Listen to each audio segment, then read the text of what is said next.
Narito ang inyong lingkod para sa pinakabagong balita. Isang nakakagulat na pahayagang binitawan ni Congressman Rodante Marcoleta laban kay Pangulong Ferdinand Cotton Jr. Kaugnay ito sa umano'y pagkakasangkot ng Pangulo sa mga transaksyon ng ipinagbabawal na gamot. Ayon kay Kong Marcoleta, may mga ebidensyang magpapatunay na may kinalaman si PBBM sa nasabing mga transaksyon. Sa isang press conference, tinawag pa niyang Pangulong Bangag si Marcos dahil sa umano'y partisipasyon nito sa iligal na gawain.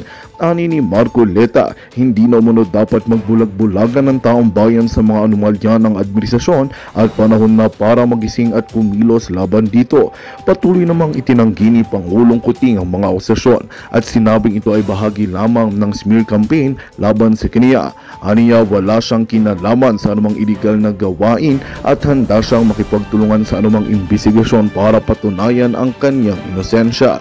Sa kabila ng mga batikos, nananatiling matatag ang Pangulo at patuloy na nananawagan ng pagkakaisa para sa ikakabuti umano ng bansa. At yan nga ang balitang ating pagkakatutukan. Ngunit bagong lahat, siguraduhin mag-subscribe at i-hit ang notification bell para sa patuloy na pagtutok sa mga sulyap ng bagong balita sa tunay na boses ng masa.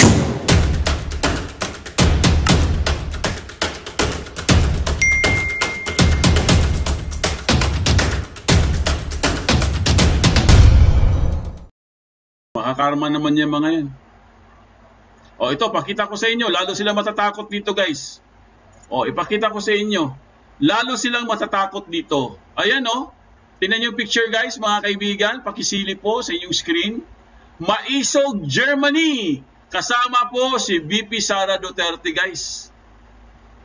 Ayan o, Maisog, Germany yan o. Ayan o, lakihan natin o. Ayan o, ayan o. O, nasa gitna po ang ating mahal na Vice President. Pinuntahan po siya ng ating mga kababayan doon sa Germany. Mga Maisog, Germany yan mga kaibigan. O, lalo kayo kakabahan dito.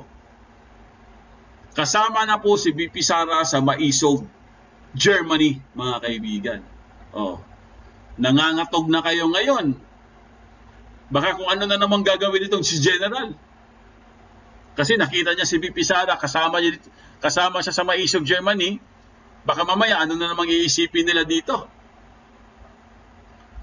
Kasi nung pumunta siya sa Germany, ang sinabi nila, nanood daw siya ng concert. Nanood daw siya ng concert ni Taylor Swift. Ay, nako. Oh, ngayon, mga kaibigan, tingnan niyo yung screen. Tingnan niyo sa screen, tingnan niyo yung litrato na yan. Oh. Yan po ay Maisog, Germany. Naku, lalo na naman sila kakabahan dito. Sigurado na naman yan. Mag-iisip na naman sila. Oh, meron pa tayo dito eh. Asa na ba yun? Ah, ito lang pala yun. Ayan. Yes, Gloria Smith. Oh, si Gloria Smith, oh. O, di ba? Maisog, Germany. Naku, mag-iisip na naman si PNP chief nito kung anong paano naman kaya depensahan to? Ha? Wala eh, ginagalit niyo si VP Sara eh. Ang bait-bait ng VP Sara niyo, ginagalit niyo eh.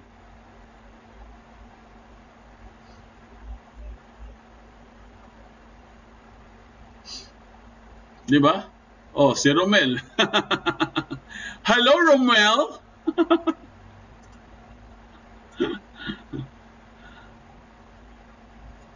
Oh, tama, Dawit yan, Marbil sa Bangag. Maisig, California, USA.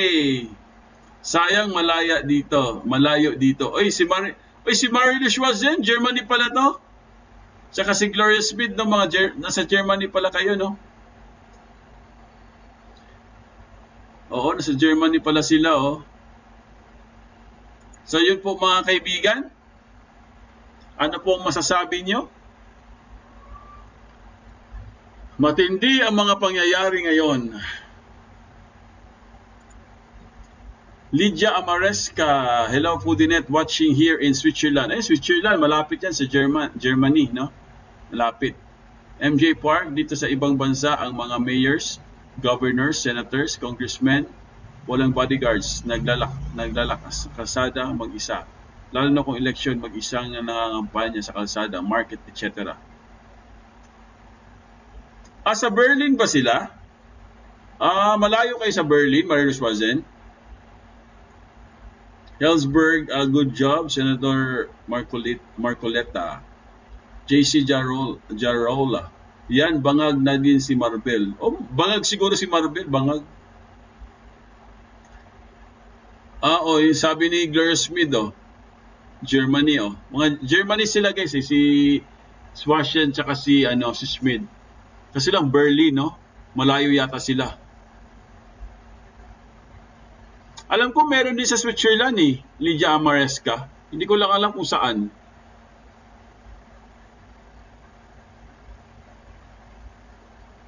Victoria Balisa, hello. Okay mga kaibigan, pakinggan na po natin guys si Congressman Marcoleta sa kanyang hamon kay Bangag. Marlos Wazen, malayo. 8 to 9 hours drive pala. Ang layo nga. Malayo nga, 8 to 9 Oo. So yun po mga kaibigan, puntahan na po natin si Congressman Marcoleta guys sa kanyang hamon kay Bangag. Finally po. Finally, nagsalita na po si Congressman Marcoleta. Ito na po guys, i-play na natin guys. Kaya kung drug test ang kinakailangan, palagay ko kailangan sumailalim ang ating Pangulo sa drug test. Opo. Yung pagtitiwala ng ating mamamayan sa Panguluhan ay hindi lamang babalik kung hindi lalo pang darami at makakailanganin niya yon at magiging matagumpay ang kanyang administrasyon. Kaya ang aking mungkahi dyan ay magpa-drug test na lang siya. Kung ano yung pamamaraan, hindi ko masyadong kabisado. Ano ba yung pamamaraan dyan? Meron kasi urine yan, merong blood, meron yung DNA, meron ding sa part ng hair follicle.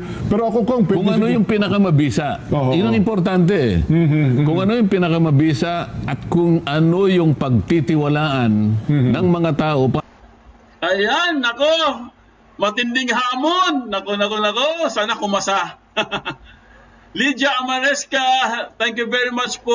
Ayan, nagpalipad pa kulay. Si Lydia Amaresca. More blessings po ha, Lydia Amaresca ha. Ayan. Guys, hinamo na siya guys. Hinamo na po itong si Bangags ng isang INC. INC to, di ba? Si Congressman Marcoleta. May hamon po. Magpagpolvoron test ka na. Nako, umpisa na yan. Di ba? Galing na po mismo yan, Galing na po mismo yan kay Congressman Marcoleta, mga kaibigan. Ito ang pinakamagandang hamon. At ito ang pinakamagandang hamon at solusyon para matapos na yung usaping pulboronic na yan. Kasi may lumabas na video. Okay? Ito po, ituloy natin guys Pakinggan natin mga kaibigan ang hamon ni Congressman Marcoleta kay Puting. Ngayon Kong, ang isa pa rin po sa mainit na issue kasabay ng SONA, ito, nabalitaan nyo rito Kong, yun hong halos ilang minuto, ilang oras ata, bago ang SONA, meron hong lumabas na isang controversial na video na isang lalaki na di umano'y sinisinghot na puting bagay na sinasabi daw po nila na yun ay ang ating Pangulong Bongbong Marcos. Pero yun naman daw po ay agad na pinabulaanan ng mga eksperto sa ating bansa. NBI, CIDG, at kung sino-sino para sinasabing hindi po yun ang Pangulong Bongbong Marcos, Kong. Diyan, dahil Biyernes ngayon, di ba? Opo. Ang ating pangako sana sa ating mga kababayan ay panatilihin nating tumatalakay ng mga magagaan. Medyo nakaka-relax. At ka-relax na mga talakayin, di ba? Opo. Ngunit sa palagay ko, hindi natin may iwasan na paminsan-minsan kagaya nito sapagkat ang Ako bilang isa, nakita ko rin yan sapagkat yan ay sumambulat sa social media. Opo. Na kapag tiningnan mo, mabibigla ka talaga dyan. Ano? At ang pagkakaalam ko dyan, ito ay kumalat na. Hanggang kanina, minomonitor ko to sa social media, lumalabas na hanggang iba yung bansa dyan. Pinag-uusapan itong insidente na may kinalaman, di umano, sa video na inilabas nila. Kasabay nung sona ng ating Pangulo dyan. Ano? Nagsimula po yan. Anong estado sa Amerika yun, Nelson? Na doon isang pagtitipon ng grupong Maisog. Maisog Rally. Yan, Maisog Rally. Doon daw po nila inilabas yung video na yan kung bagong, halos kasabay nga nung sona ng Pangulong Bongbong Marcos. Kaya naging konklusyon nga ni Defense Secretary Gibo Teodoro, talaga may planong i-destabilize ang kasalukuyang administrasyon, Kong. So dahil nga sa ang unang nakita kong nagsalita yan ay si DILG Secretary Benhur Abalos. Opo, nagpa-press con pa po siya. Pagkatapos ay sinundan ni Defense Secretary Gibo Teodoro, ibig sabihin sineryoso nila yung video na lumabas dyan. Ako naman ko talagang seryoso talaga. Ako, anong makita ko yon, hindi lamang magkahalong lungkot dyan at pangamba, ako ay nag-alala kung ano ang ibubungan itong video na lumabas. Okay. Kasabay po ng sona ng ating Pangulo. Ang aking inaalala dito, Jen, mabutit na nabanggit mo at kinakailangan din siguro nating talakayin. Opo. Ano ang magiging kalagayan ng bansa na naman natin sa harap ng kontrobersyal na lumabas na video na yan? Na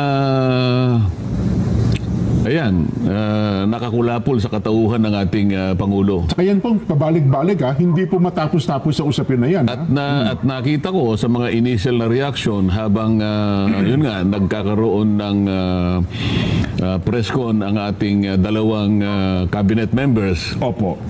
Lalong lumalala, lalong kumakalat, lalong lumalalim ang pagtatalo kung ano ang totoo sa likod ng video na yan. Ngayon, ang aking pag-aalala, Jen, ay nakabatay dun sa katungkulan natin na ang ating bansa unahin natin. Opo, totoo naman. Ang proposition dito ito ba ay magbubunga ng pagkakawatak-watak at pagkakabahabahagi na naman ng ating mga mamayan, sapagkat alam mo, naharap na naman tayo sa isang eleksyon na next year. Ito'y malapit na. At saka ko may singit ko lang, sa katatapos sa sona ng Pangulong Bongbong, mukhang marami humanga. Maganda po yung pagkakalatag yan ng kanyang sona, Kong. At mukhang marami din po nakumbisi na nagsabi ba, maganda ang latag ng sona ng Pangulong Bongbong Marcos. So, sa likod ng mga pangyayari nga na yun, bigla namang lumitaw itong controversial na video nito. Yan. At kumakalat, lumalalim, hindi natatapos. So yung pag-aalala dyan ay nandoon. Opo. Paano ngayon halimbawa, yung palagay mong sa sinasabi ng ating mga cabinet members na hindi totoo ito. Opo. Ito'y peki lang ito. Ngunit yung proseso ng ganong klaseng pagpapaliwanag nakapagbibigay lamang ng lalong pagdududa Kasi ang nangyari, lalong lumawak ang usapin. Ngayon, ang nakakatakot dito yung magkakaroon tayo ng pagkakabahabahagi bilang mamamayan. Ngayon, paano tayong mapapanatag kapag nagkaroon uli ng yung disunity ng ating mga kababayan? Opo. Lalo pa nga sinasabi ko mayroon pa rin sila mga susunod na video pa na ilalabas. Yun nga yung medyo nakapagbibigay ng takot. Sabihin mo na hindi lang pag-aalala, kung minsan matatakot ka na sapagkat ang usapin dito ay yung interes ng ating bansa. May pa-suspense pa no? Ano yung mabuting gawin, Jen? Kung paano nga ito matutuldukan, Kong? Kailangan matuldukan at kapag tinuldukan mo sana yan, kailangan mabilis. At saka dapat mapagtitiwalaan kasi ang pinag-uusapan nga ay yung kalagayan ng bansa mo. Kapag ka inuna mo yung interes ng bansa mo, Opo. yung ating pagkakaisa, doon naman nakasalig lahat ang pagtatagumpay ng isang bansa din. Totoo po Pagka naman yung mamamayan niya hindi na nagkakaisa, halimbawa ito, magiging sanhina naman ng pagkakabahabahagi ng mga Pilipino,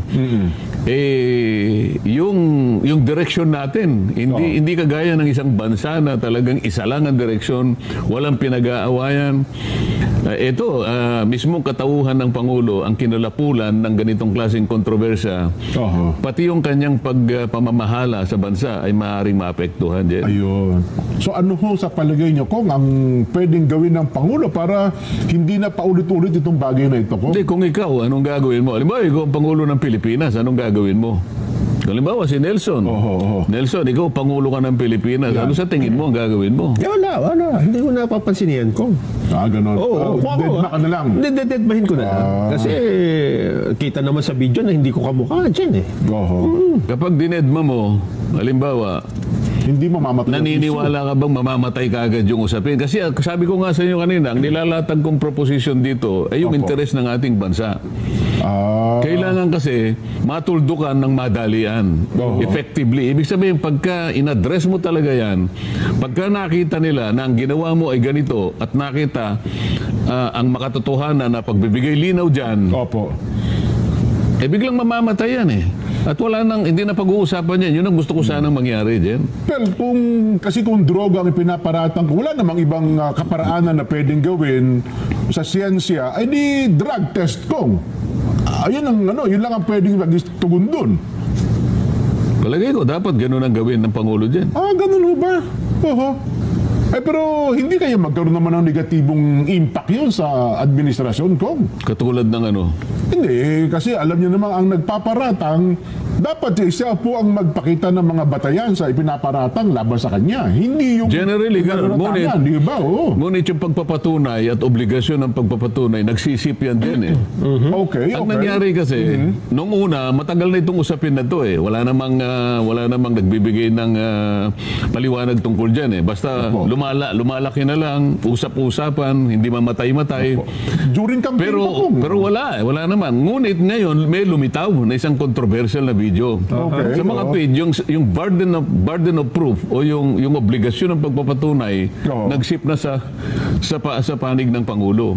Ang sinasabi mo, baka mamaya, kaya dinededma na lang, sabi ni Nelson, dahil wala namang kakwenta-kwenta yan. Tsaka hindi masasabi talaga naman ang matibay ang katibayang, hindi naman talaga ang Pangulo yung nasa larawan, Kong. Yun sa video na yun. Ayan po mga kaibigan. So matindi po ang kanilang discussion mga kaibigan, no? Samot-saring komento po. 'Di ba? May mga kumukontra din kay Congressman Marcoleta. Pero kung ako po ang tatanungin niyo guys, tama po si Congressman Marcoleta. Kung talaga para matigil na po yung usapin na yan, kailangan niya magpa-pulburon test. Ganun lang po guys, ganun lang po yan kasimple. Wala na pong ibang solusyon dyan kundi magpa-test. Kasi hanggat hindi siya tumugon dyan, wala po talaga mangyayari sa atin. Kasi unang-una mga kaibigan, ang dami na pong nagsabi ng mga high profile, no, or mga matataas na mga personality. Hindi lang naman si Tatay Digong ang nagsabi niyan eh. Hindi lang din naman si Maharlika ang nagsabi niyan, marami po. 'Di ba? Kanina nga dapat nga si Nikki Cositeng dapat nga nagsalita yun eh. Hindi lang natuloy eh. Sayang. 'Di ba? Kung nagsalita si Nikki Cositeng kanina, baka siguro marami siyang sasabihin patungkol po kay Bangag. Kasi ang sinabi ni Nikki Cositeng, no, si former Senator Nikki Cositeng, na they're always party. Palagi they're always high on alam niyo na ibig sabihin. Palagi silang high. Mga mayayaman sila, they never experience or hindi siya nakapag-work, parang ganon. Hindi niya nasubukan magtrabaho o magbalat ng boto. Kasi spoiled siya, spoiled brat. Tapos, yun pa, bangag pa. Oh. So, paano pa natin, ano pa ba gusto nyo para magkaroon tayo ng na matibay na, di ba, para mapatibay or mapatunayan talaga na, ano pa bang gusto nyong, tawag dito? Para ma-justify natin. Para magkaroon tayo ng solid justification. Ano pa bang gusto nyo? O sige, kung ayaw nyo talagang maniwala, o sige, mag-drug test na lang. Yun na lang. Ganun na lang. Para fair, no? Para fair, para matigil na. O, siya mismo ang mag-initiate. Kasi, total, itong si Congressman Marcoleta, nasa house yan eh. Kamara yan eh.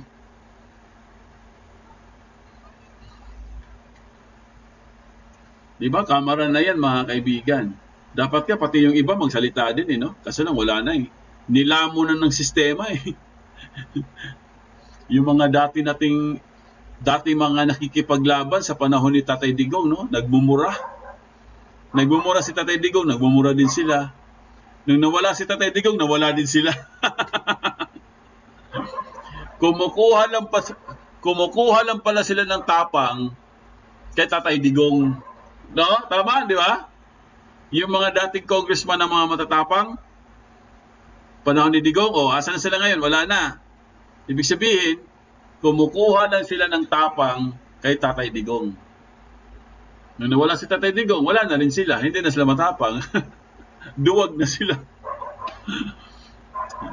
Kaso, bangag, pati ang NBI, pati NBI bangag. Sa mga hindi pa nag-likes dyan, beke naman, dagdag lang sa channel namin, guys. Paki-subscribe naman tayo, guys, konti na lang kulang, nakikisuyo po kami, baka pwede po kayo mag-subscribe. Yung mga hindi pa nag-subscribe, yung mga baguhan, yung mga bagong dating, nakikisuyo po kami, magpindutin nyo po yung subscription. Konti na lang po ang kulang at magkakaroon na po tayo ng 180 subscribers. Ayan, Kaya ano pang hinihintay nyo, guys? Pindutin nyo na. Dagdag lang sa channel namin, okay? Huwag kayong mag-alala, wala pong bayad yan. Libre po yan. Walang bayad yan. Libre mag-subscribe. At libre din mag-pindot-pindot. Pwede nyo pala i-share ang video, guys, Wala ding bayad yun. Share nyo lang. I-share nyo ang video para marami din makapanood. Okay? Walang bayad yan, libre. Ang daming ang troll, no? Michael Agsulio. Leo Arches. Good evening. Hello, good evening sa iyo dyan. Ang pulburon hanggang ngayon dapat ipa-rate. Ewan ko ba sa pulburon video na yan? Maganda niya ang Sona. Beta Galban. Hello Beta Galban. JC Jarahula. Kaso di bangag pati ang NBI. MJ Park, hello. Sir, pwede may issue pa. Binitaw daw ni agent ang pulburon video na. Laling Garcia. Sir, pwede may issue pa. Binenta daw ni Agent Morales ang pulburon video ng 5M. Talaga? Saan mo nakuha yan? Saan galing yung issue na yan, Laling Garcia? Binenta ni Agent Morales ang pulburon video ng 5 million? Ang baba naman. 5 million? Dapat binenta niya, 1 billion? Ang baba naman 5 billion. Paano pag nakasuhan siya niyan? Totoo ba yan, Laling Garcia? Saan mo nakuha yan? Betagalban, 858 likes. Michael Agsulio, troll nga yan. Ha. Rosemary Alboleras, kung ang pulburon pa siya hanggang ngayon, dapat ipa-raid. Madam Maharlika. Betagalban, hi on pulburon si Bangag. 905 likes.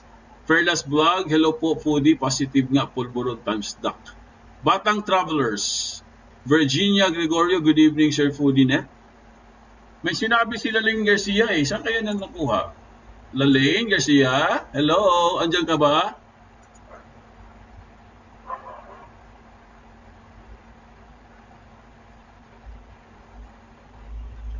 Ayan, Leo Arches, hello, mega love shout out. Virginia Gregorio like Dan, Victoria Balisa, sana magpa-test na ang bangag. Dapat talaga magpa-test. Yan talaga ang pinakamaganda dyan.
Magandang balita ang hatid namin sa inyo ngayong araw. Sa pagtatapos ng aming balitaan, nagbigay kami ng mga mahalagang impormasyon.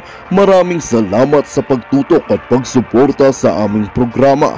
Huwag kalimutang manatili sa mga susunod na araw para sa mga bagong balita at mga kwento na dapat nating abangan. Mula sa Boses ng Masa, magandang araw Pilipinas!